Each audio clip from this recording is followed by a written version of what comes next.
What's a mistake that you guys just absolutely look back and cringe at and say, we will never make that again? And there maybe is a bunch of them.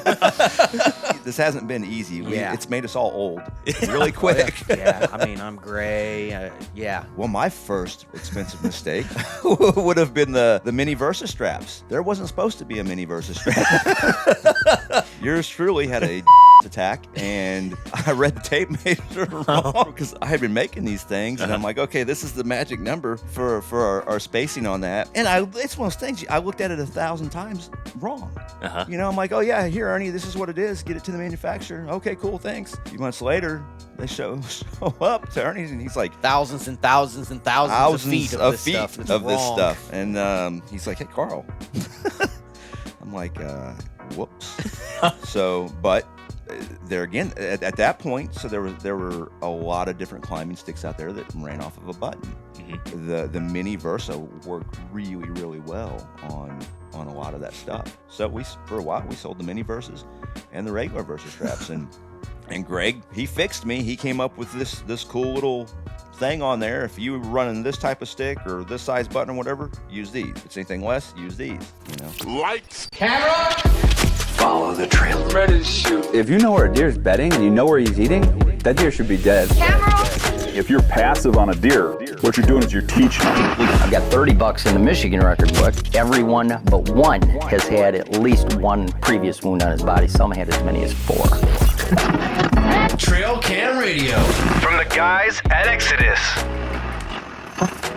All right, it is day 2. This is the 4th podcast we've already done here, and we have Greg and Carl here from Tethered. I think last time we talked was ATA 2019, maybe? It's been a minute face to face. Yeah. Like Chad and I, we shared hunt camp this year in Wisconsin at Infalt's place. But yeah, face to face probably for you, Jake, for sure. Yeah. I think it was ATA. Yeah. It's been a minute. A lot has changed. A lot has changed, and it would have been more, but everything got canceled. Yeah. So, we're just now getting back to normal kind of with the show circuit. So Yeah. Yeah, one of these questions that I've been burning to ask. So I remember at ATA, Chad's question was, there's a saddle, so what else can you do? And you had a twinkle in your eye like, oh, we have some stuff going on. And then I look at the website, it's tetherednation.com. And so from the start, did you guys know you were going to evolve into sticks and everything right away? Or was it something that just kind of naturally progressed? Carl, you're shaking your head. Yeah. This is not how we did not have this laid out at all. No. Well, Greg and Ernie, they had the initial, inception as far as, creating Tethered. And they're like, hey, maybe we can sell enough gear to go on a couple hunts or something, and just kind of, have free gear and stuff like that. And it just kept growing. We hit the market right, and we've been educating people and just constantly putting it out there. The hunting, I think the hunting community, they were ready for something like this, and we didn't invent it.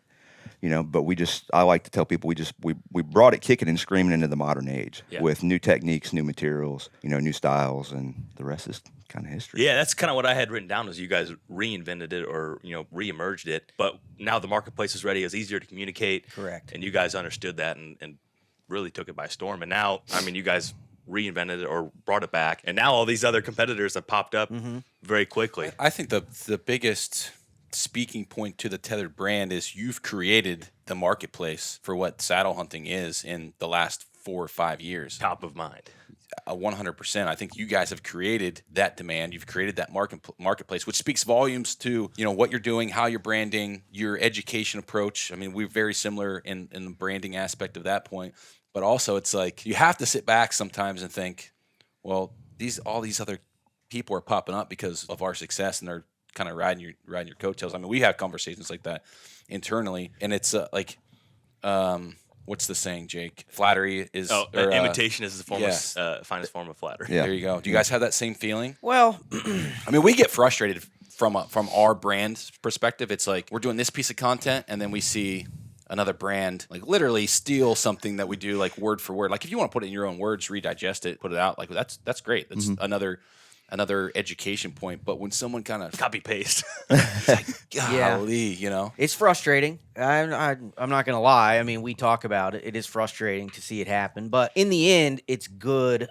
the way I always try to step back from it and go, man, it's good in the end for hunters. Yes. Sure. Because hunters get more competition, breeds innovation. It makes everything go faster. So while I do think there's some truth to what you guys are, there's definitely truth to what you're saying. They like definitely happen, and it's definitely frustrating. But in the end, we're trying to build something that helps hunters, and I think in the end, hunters are going to win. And the flip side of that is if you keep innovating and you keep pushing and you keep trying, to your previous question about wow, look at what Tethered Nation, all these things. Like if you keep doing that, it doesn't matter who copies you because they're copying what you did last time, right? Not what's in advance. We joke about that too. Like everyone copies each other, but no one stops to ask, "Does that even work?"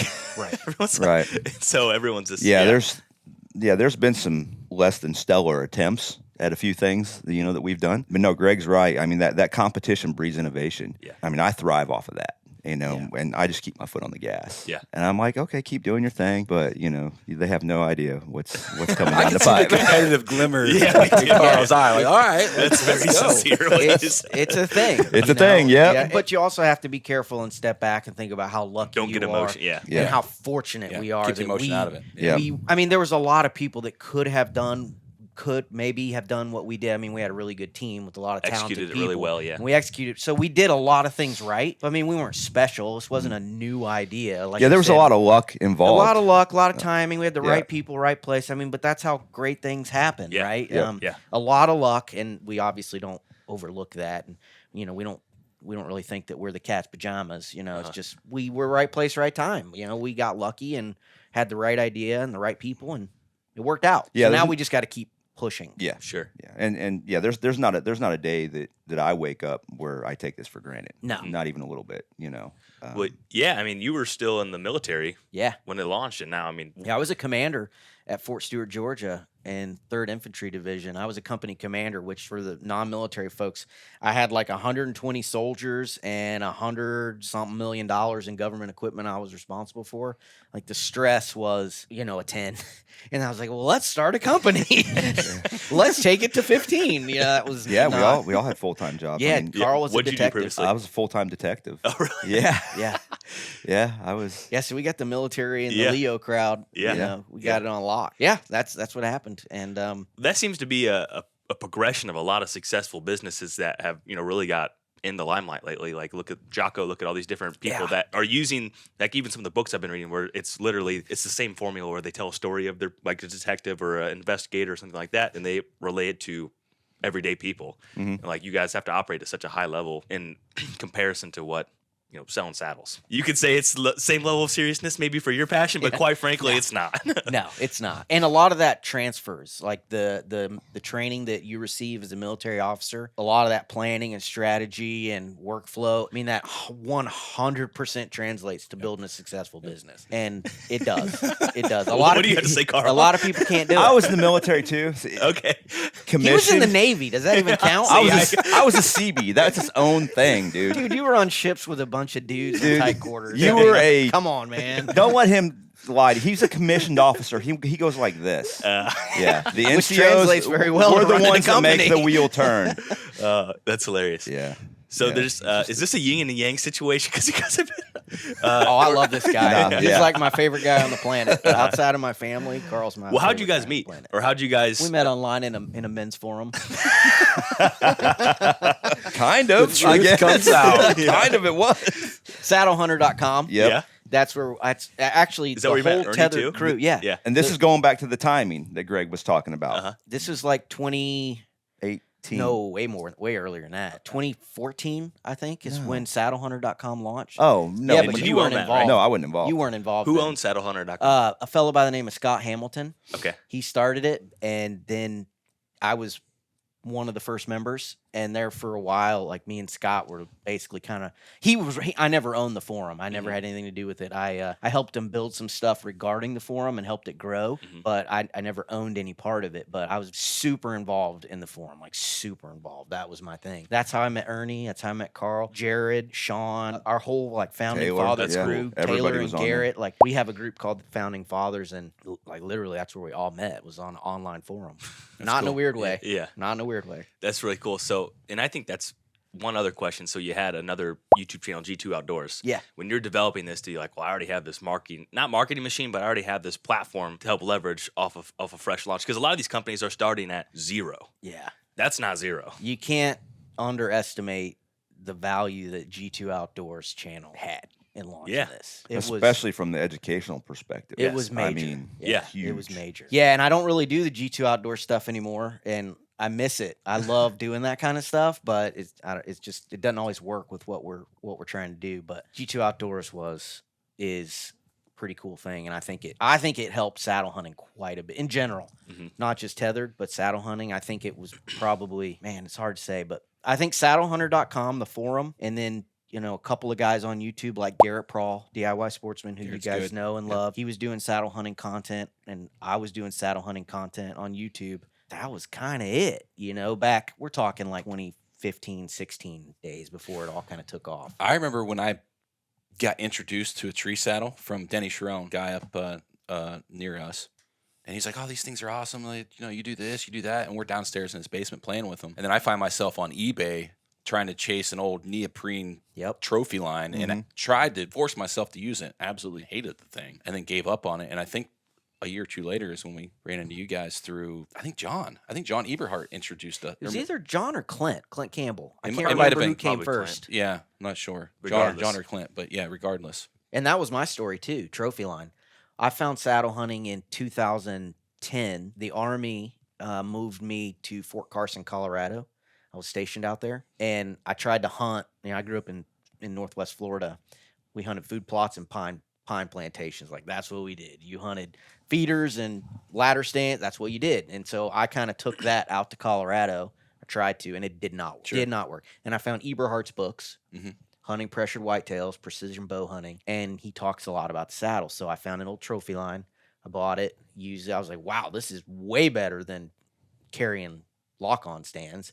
But then again, it was still, like you said, like I couldn't really get into it. That's when I started building my own out of, kind of other products that weren't really meant for what I was using them for. But that's kind of how the progression started. Yeah, interesting. What about you, Carl? Well, I wasn't even saddle hunting. I'm as far as years in the saddle, as within the founding fathers, I have the least amount of time in the saddle. I mean, I took to it really, really fast. I had just come off of the 2017 bow season, and I had spent most of the time hunting on the ground, hunting with trad bow, because I was just tired of messing with tree stands. So most of that season, I just hunted off the ground and just dealt with it. And so season was over, and I got on Google, and I did a Google search for, it was 2018 ultralight tree stand. Hit images, and like 3 rows down, there was a picture of an Arrow Hunter Kestrel, a saddle. And I'm like, I've seen these things before. I'm kind of familiar with them, and I've been sewing already. I've been building gear and lightweight mountain shelters for elk hunters and stuff, and doing a little bit of pack work. My nickname for him is the Michael Jordan of sewing. For real, like he can sew, he can make anything. Guy's amazing. No, but I'd already been making quite a bit of gear, and so I put together a few images of these saddles that I found online. And of course, I had no dimensions, no specs, nothing. And I had been lurking on saddlehunter.com. I hadn't posted. I don't think I even posted anything. I think my very first. No, that was your first post when you made this. So my first post I put on Saddle Hunter was called DIY Kestrel Clone. It may still be the most viewed post in DIY form still. I don't know, because it just led so many other guys to start doing more DIY stuff. But I did a build along. I'm one of those guys that never throws a buckle away, a plastic buckle. So I've got webbing and all these buckles and just different things, and everybody's got 2-inch webbing tree stand harnesses laying around in a corner, So I started dismantling some of this stuff, and I compiled the parts and pieces I knew I would need to do it. And so I did a little intro write-up, and I did it as a build-along, and I took pictures of the parts laying on the floor, and then every stage of the build, and had some pretty good photos in there. I mean, I was a detective. I was used to taking crime scene photos and stuff like the scene photos, so put those photos in there. And unknown to me, I didn't know Greg or Ernie or anybody yet. and they had already started having this conversation about starting a saddle hunting company, and it was just timing. I did the build along. They were able to see my work and stuff, and next thing you know, me and Greg are communicating. And he's like, "Hey, you interested in doing some prototyping?" And here we are. So, where'd you learn to sew? 7th grade home ec. Seriously? Yeah, I mean, 7th grade home ec. Was it the pillow project that everyone does? No, actually, it was the kitchen apron that my mom still wears to this day. Oh, It's man. still holding up. It's probably awesome. That's why. It was one of those canvas aprons or whatever. That was like my first project, I think. So random. Yeah, but it was. Of course, I got out of it while I was in the military and whatnot. But I came back home, and a buddy of mine who actually lives locally, he got me into building these sil nylon shelters. That's incredibly hard stuff to work with because it's so slippery. You gotta have your game on. If you can sew that and be successful building stuff out of that, you can do anything. And it was just I just wasn't a master sewer overnight. It's like everything else. It's a progression, and every little thing you take on, whether it's an entire project or just a piece of a project, a new aspect of something, you build. They're all building blocks, and that gets you to your end goal, to where you can actually make the stuff that I make as far as prototypes. So how did the clone turn out? I mean, that's your first saddle build. Yeah, good point. Was it? It was awesome. It was totally awesome. Yeah, it was awesome. And then, I mean, literally, like I said, I hadn't even held one of these, but there was enough pictures online where like a guy would have one on a table or be wearing one, and it would be next to an object that I did know. That okay, he's got a muddy stick right here. It's a reference. I've got one right here, and I was able to kind of get general dimensions because he had a known object, right there next to the saddle. Sure. That I was able to, get those measurements off of. How many man hours did you have in that? I did it in an afternoon, I guess. I was thinking it was like dramatized, like I was multiple iterations, and that's what I was thinking too. Yeah. No, it was just he's good. He's real good. That's insane. And so I had in my head, I had already basically decided to start Tethered. It wasn't called Tethered at that point. It's called something else. What was it called? You still got? Is the domain available right now? It was a part of that organization, the forum. Okay. So in a different capacity. Sure. It wasn't kind of like a standalone thing. But yeah, so I knew that this was happening, and then he posts this thread, and like imagine back 5 years ago or 4 or 5 years ago when saddle hunting wasn't a thing, and you're like, how do you find somebody to go and sew these types of things? Like, it's not easy to do. What do you just search on Google for prototype harness sewers? Like, how do you find that? Yeah. And so I was looking for that, and he posted it. I'm like, there it is. Boom. That's so crazy. Got a hold of him, was like, I need you. And he's like, I'm in. So we did it. The power of the freaking internet. Pretty cool. Yeah. Luck, Time. happenstance, fate, whatever you want to call it. It came together. Yeah. Pretty cool. That is really cool.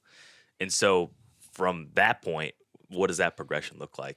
Now you have a prototype. So basically I think we nailed the original Mantis in 3 iterations. It was or something like that? 3 or 4 iterations. And then I literally built. I need to find the original pictures, but I literally built. I think I built 6 Mantises for the founding fathers because Greg had been grabbing these guys, who were known in the saddle community for everybody's expertise and input. And I made 6 what became the Mantis saddles, along with some cis haulers that I came up with, and shipped them out to everybody. And everybody was overnighting stuff back and forth, and then the feedback came in, and we pretty much got it dialed. And then and on the other side was we were already working on the Predator platform, so we were working on the metalwork side, which most people don't know this, but Garrett Prawl, he designed the Predator. Yeah. Oh, wow. I didn't realize that. From idea to, a lot of people had ideas, but Garrett took everybody's ideas, did all the design, he did it all. Yep. And then Ernie, my partner, who's the other owner, one of the other owners of Tethered, he has a background in making stuff. He's an engineer. So it was just worked. You know, it was just kind of perfect. And the whole vision from the beginning was, at the time, you could buy. There was one company selling commercial products, Arrow Hunter. Yep. And in our opinion, they were kind of overbuilt, a little bulky, maybe not quite as high speed, low drag as we wanted, but that was it. You had one saddle from one company. They couldn't keep up with demand, and that was it. And so my idea was like, let's build a saddle. Let's build all the accessories that people want to, because all you could get from them was a saddle and maybe some ropes. But I said, we talked about being like the Amazon of saddle hunting. Like, you can come and do the one-stop shop. You get your saddle, get your accessories, your ropes, your carabiners, and eventually we'll have climbing platform or climbing sticks. And, you know, that's kind of what we wanted to do. It took us a while to get there, but that was the overall plan. And it just we just kind of chipped away at it. Yeah. For a few years, and we're still chipping away at it. We're not there, but. So is that why you bought Tethered Nation versus Tether Saddles, or was the original one Tether Saddles? No, I couldn't get Tethered. Tell them what it is. Huh? Tell them what it is. Isn't it some boutique or something, or some lady makes something? The one that owns the domain? Yeah. Tethrd.com. It was held hostage for $50,000. Yeah, it was something like that, and that's why I changed the spelling when I was building the logo. I changed the spelling to get the domain, and then Tethered was like some kind of app. It's like you know how like on your iPhones you can buy those little tiles. Yeah. I think that's what it was. Somebody had come up with that like 5 years ago, and it was tethered. So your phone it's spelled the way we spell it. So I couldn't even get that. And then I was like, okay, Tethered Nation, we'll go with that. It's funny how that works, and it worked out for the best. It worked out for the best. Yeah. That's pretty cool. So what's you guys have been crushing it in this story. What's a mistake that you guys just absolutely look back and cringe at and say, we will never make that again? And there maybe is a bunch of them. This isn't easy. This hasn't been easy. It's made us all old really quick. I mean, I'm gray. Definitely scaling was very challenging for us, and we made a lot of mistakes and wasted a lot of. Wasted is maybe the wrong words. We learned very expensive lessons in scaling this thing to go from a couple hundred dudes to, you know, many thousands of dudes. We made a lot of mistakes there, and I don't know how we could have done it any better.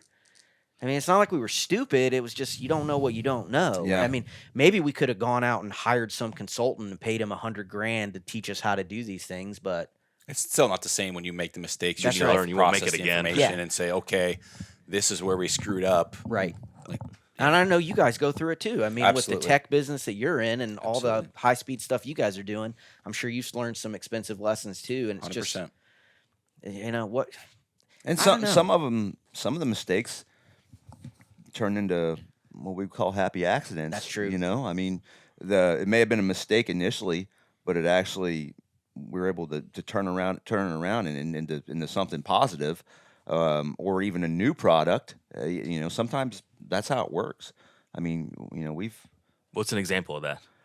Well, my first expensive mistake would have been the mini Versa straps. There wasn't supposed to be a mini Versa strap. Yours truly had a attack, and I read the tape measure wrong because I had been making these things, and I'm like, okay, this is the magic number for our spacing on that. And it's one of those things, I looked at it 1,000 times wrong. You know, I'm like, oh yeah, here, Ernie, this is what it is. Get it to the manufacturer. Okay, cool, thanks. A few months later, they show up to Ernie, and he's like, thousands and thousands and thousands of feet of this stuff. And he's like, hey, Carl. I'm like, whoops. So, but there again, at that point, so there were a lot of different climbing sticks out there that ran off of a button, you know, and the mini Versa worked really, really well on a lot of that stuff. So for a while, we sold the mini Versas and the regular Versa straps, and Greg, you know, he fixed me. He came up with this cool little thing on there. If you were running this type of stick or this size button or whatever, use these. If it's anything less, use these, you know. So yeah, that was the other products that have given us a really hard time are climbing sticks. Man, it's hard. That manufacturing is done overseas, and I don't have a problem with that. Some people do, whatever. I'm not making a statement on domestic versus international manufacturing, but it's made overseas, and that brings a whole host of problems, which you guys I know are very well versed in. And man, we've learned some expensive lessons with our climbing sticks. Distance and language barriers it's tough. It's tough. It's hard. If I could go back and do anything differently to your question, Jake, of what, man, there I might have done it a little differently and maybe paid that consultant to help us with that. But just us kind of going in, a little bit cavalier with a cowboy attitude, thinking we could figure it out, man, that has been an expensive learning process. But in the end, I think we're okay. We probably could have done it for like 40% less than we did. But it is what it is, Major mistakes were made there, expensive mistakes. Yeah.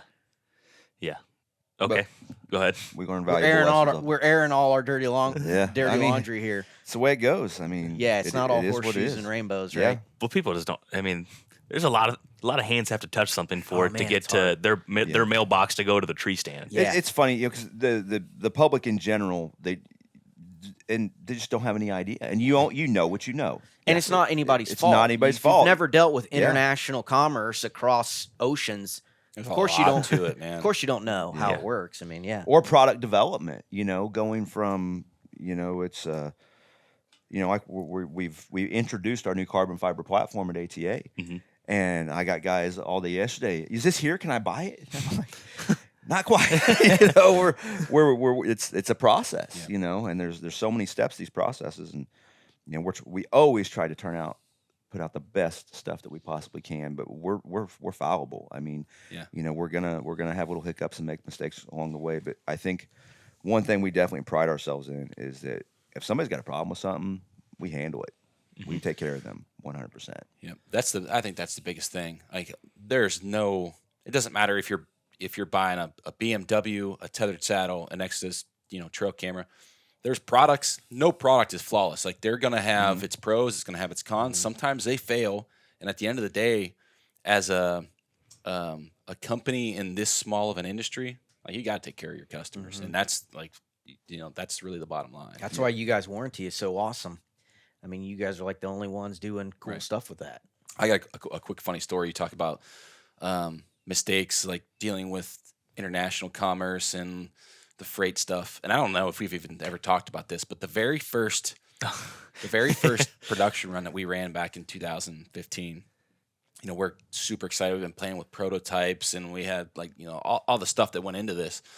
And we get our first shipment, and somehow, we tried to deal with the brokering of that LTL freight ourselves, and they're talking about like HTS codes and all the. I'm like, we have no. What Google? Like, we're like the kings of being an autodidact, right? Like, self-taught, everything. Well, this dang shipment ends up in Miami, Florida, stuck in a warehouse, and we're like, now what do we do? Like, how do we get it? It was just a complete cluster. So and we actually launched on a pre-sale. Yep. With a hard date, a hard ship date. I remember. Now we're 3 weeks late because stuff is stuck in Miami, Florida. Oh my gosh. Like, you want to talk about a heart attack. And I can remember the very first day we opened the pre-sale up, and like, you just see all these numbers, and it was like $35,000 or something, which at that time it was like a lot of money for us in like 6 hours. And I'm like, we just sold $35,000 of cameras in 6 hours, and we don't have a product. Like, we don't physically have that production run in our hands yet. I'm like, oh my God, what if something happens? What do we do? We're hosed. It was like a heart attack instantly. But as time goes on, it's just like, that was just a little blimp of stress in the big picture. Yeah. Like, to your point, if you could take a profile shot of you 4 years ago and then a profile shot of you today and put them side by side. It's like the president where they get into office, and then by the end of it, it's like, well, what happened to you, man? On our most recent, one of our recent shipments from overseas, I do the graphics for Tethered for the most part, and you know how when you buy electronics from anywhere, you buy a new cable, it says, like compatible with Android and Apple. It's got the little. So I put our instructions for how to use everything. It's the QR code, and it says, scan with iPhone or Android. Well, we had a customs agent. You put their little mascot logos on there next to it. Yeah, put the logo, scan with your iPhone or Android phone or whatever. It's on. I bet we could dig around this house and find a few examples of that, right?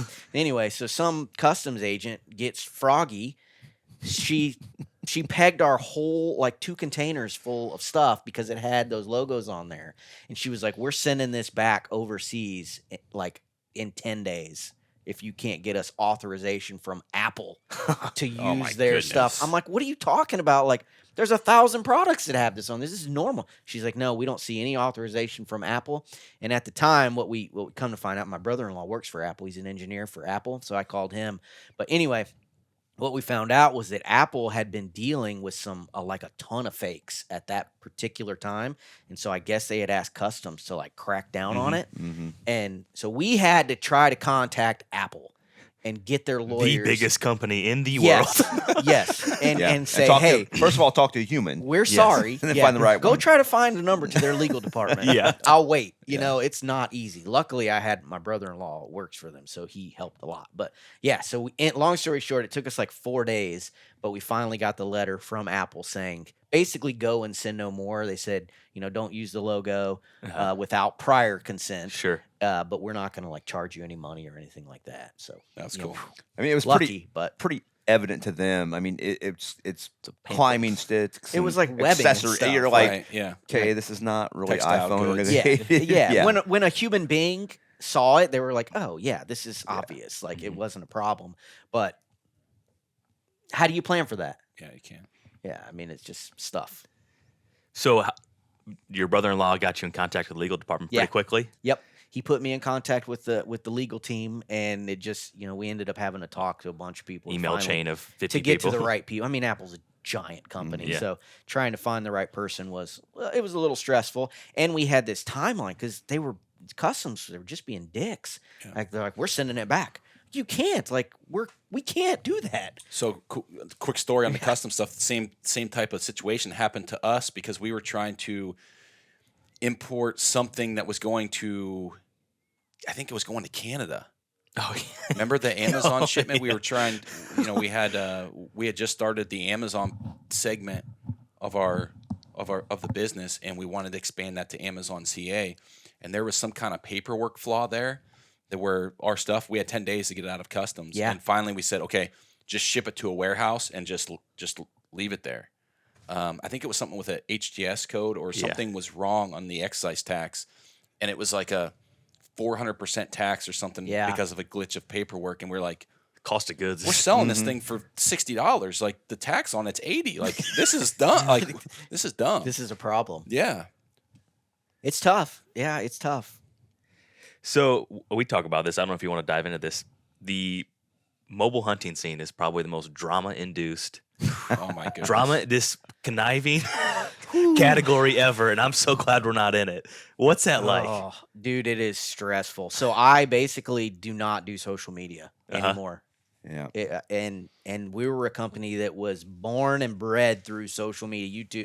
And I don't do it anymore. Like I'll jump on Facebook once a week and kind of check if anybody important was trying to, you know, like get a hold of me or something or anything major, but I don't do it. Every now and again, I'll pull up Instagram and kind of swipe through, but like I can't do it. Me personally, some people can. Like my partner Ernie, doesn't faze him at all. He can get on and see the bickering and the Latitude's the best. Screw you, Cruiser's the best. No, they all suck. Tethered's the best. Like I can't do it, and he can, whatever. But I had to like remove myself from Same it because here. it was so stressful. Pulled myself from all those pages. The only thing I'm even on, and I started those pages. Right. Saddle Hunter like saddle hunting Classifieds. That's the forums only on one Facebook, I'm even like, on. I literally reselling. started it, But and now I like set up admins, and I can't even do it. Yeah. Because it's too stressful, and people I don't really know why. I don't get it. It's because you don't. I don't know. I mean, it's got to be just a straight up passion-driven thing, Right. Because I know how passionate we are about it, and when you become a fanboy, you become a fanboy, and it doesn't matter who it's for, who it's with, who it's for. You know, you got the whole Ford, Chevy, Dodge thing.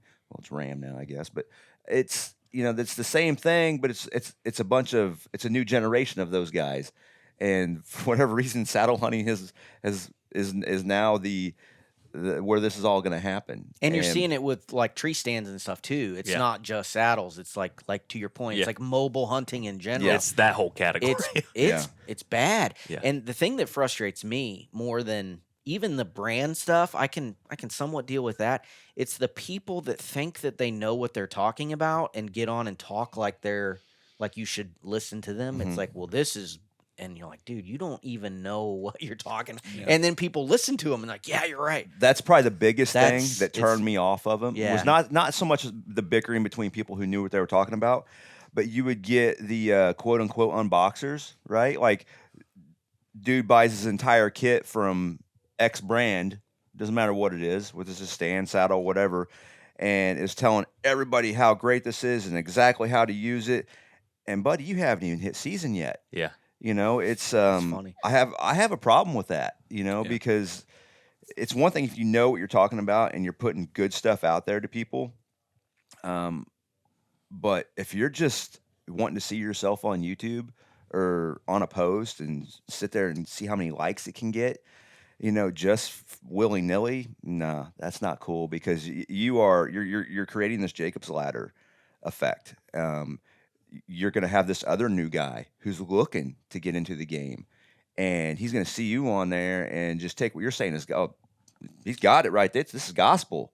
I'm going to go get this and do exactly what he's saying. And this guy hasn't even been up a tree yet. Yeah. What do you guys think about You it? know? We're kind of in the middle of it, and then what's the saying? Sometimes you can't see the forest for the trees. Like I said, I'm just thankful we're not in that We just talked category. about this last week. Yeah. I mean, there's in the trail camera space, like brand to brand, there's really none of that. Like I can remember the very first trade show was probably the 2015 ATA show. Like we didn't even know what the hell to expect when we went there.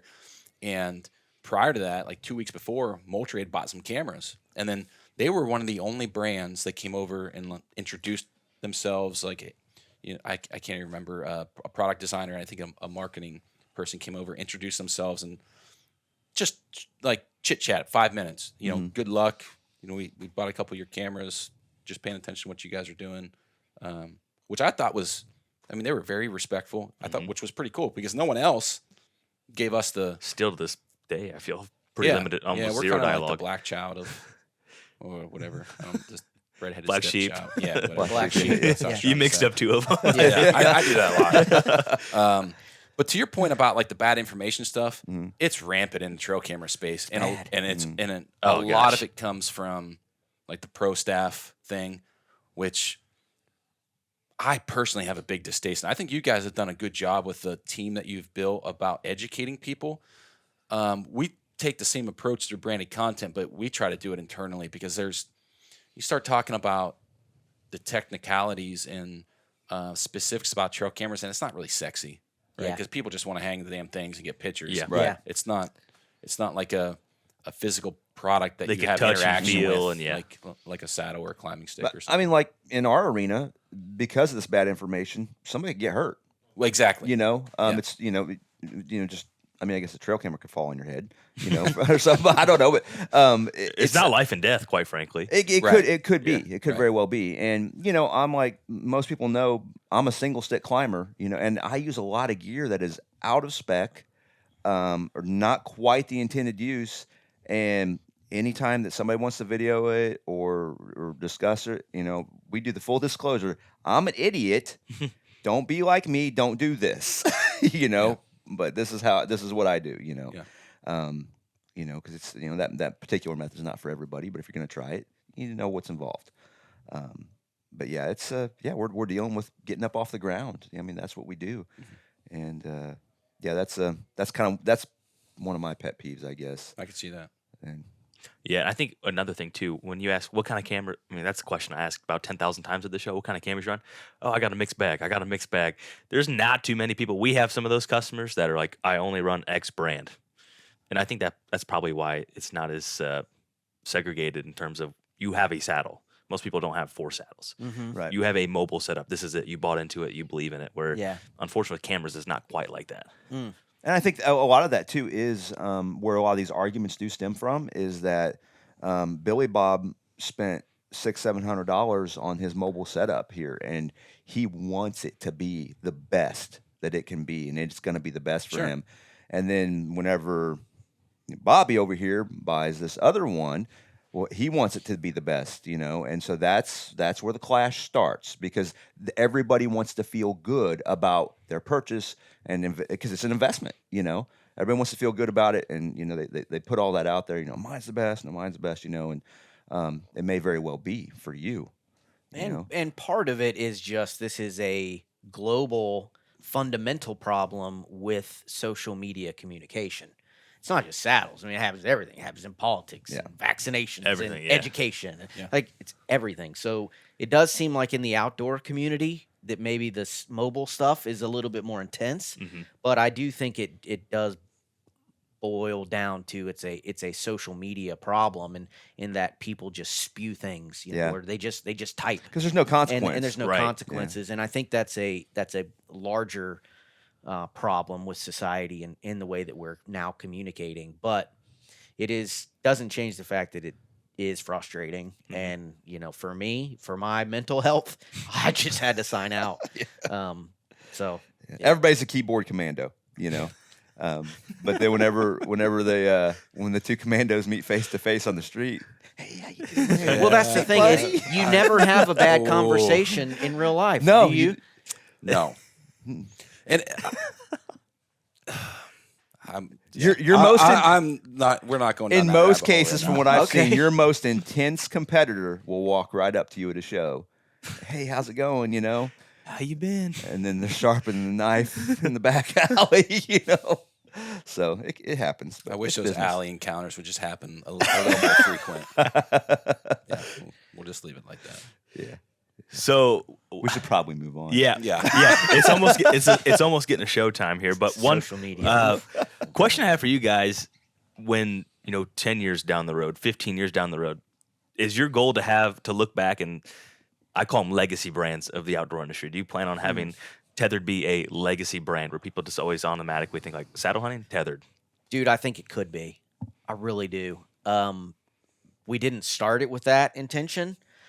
I knew, I think more than the other folks, I'm a bit more of a dreamer than maybe some of the other folks. So I really felt that it could be something really big. That was maybe pie in the sky. Back then for most for the folks that was in the kind of the core team, like Carl said earlier, we didn't really think that, he didn't really think that could happen. I always did in the back of my brain think that this could be really big. And I think there's a lot of first mover advantage. That's like a thing. Yes. Anytime you're like, look at Yeti. Do they make the best coolers in the world at the best price point with the most features anymore? Probably not. There's probably a better value, but they're Yeti. They're always going to be Yeti. They're always going to be the one that started this, high-end cooler, whatever you want to call it, fad or whatever. So I think Tethered could be that. Maybe. I mean, but we still have to get really lucky and keep innovating, and it's going to take a ton of work to get there. But I hope so. I really do. I mean, the folks that we have on our team, they're super smart. They're super dedicated. They bleed orange. They bleed tethered. I mean, that's what you need for something like that to happen. So I think it could happen. I hope it does, but there's probably still a long way to go to get there. Yeah. I don't know. I mean, the show starts at 10, right? We got 20 minutes Till the show starts. till the show starts. Yep. So we probably should wrap it up. Yeah, we probably should. Probably should wrap it up. Well, I wish could have. Yeah, we could keep going. We may do here, but yeah, really appreciate your guys' time. Like I said, I know everyone's busy at these shows, and sometimes probably the last thing you want to do is go record a podcast before you go talk for 10 more hours. We hadn't talked to you guys forever, so I wanted to do it. Appreciate it. Cool. For sure. If people want to find you, they can go to tetherednation.com, as we made mention, but I'll give you an opportunity to plug anything else you guys want to. Well, we're basically everywhere you guys are on Instagram and YouTube and Facebook and all that fun stuff. Tethered Nation, pretty easy to find us, I think. Yeah. If you're looking for saddles, so I would say I would leave it with, if you're new, this is maybe the first time you're thinking about getting into saddle hunting, or maybe just do a lot of research and maybe just throw the brands out and just kind of think through the problem and watch a lot of content on YouTube, and then look at the person that's saying it and look and see who they're affiliated with and how long have they been doing it. Try to find somebody that's been doing it for more than like maybe 2 years and get some opinions on that. And then whatever brand you end up going with, it's not really important. Just make sure you learn it and you're safe and you have fun doing it. So I always like to leave people with that, yeah, I hope you buy Tethered. I mean, my kids like to eat, so that's cool if you support us. We like work really hard at it, and we like spend a ton of resources on it, so it'd be cool if you supported us. But if you don't, that's okay too. Like, we just want you to be better hunters and be more efficient in the woods and be quieter, faster. And it's cool that now there's options. So you don't just have to buy gear from me or Carl. You can buy it from other people who do a decent job. Like, we do a phenomenal job. Other people do like a decent job. But the tools are out there. The tools are out there now. It's just make sure you're looking in the right places for your information, for your knowledge. And going back to like Greg's channel, the G2 Outdoors, it still applies. You can go through all those videos that he did years ago, and there's so many of them that apply to the nomenclature, the safety of this, how to use this, the options for this. They're all still extremely relevant. And then, of course, Tethrd, we pride ourselves in that educational aspect as well. So we put a lot of information out. Yeah. So cool. Certainly appreciate it. Enjoy the rest of your show. Yeah. You guys We'll be checking in Carl here day 10 to see what his attitude is then. He's going to look like a zombie. Cool.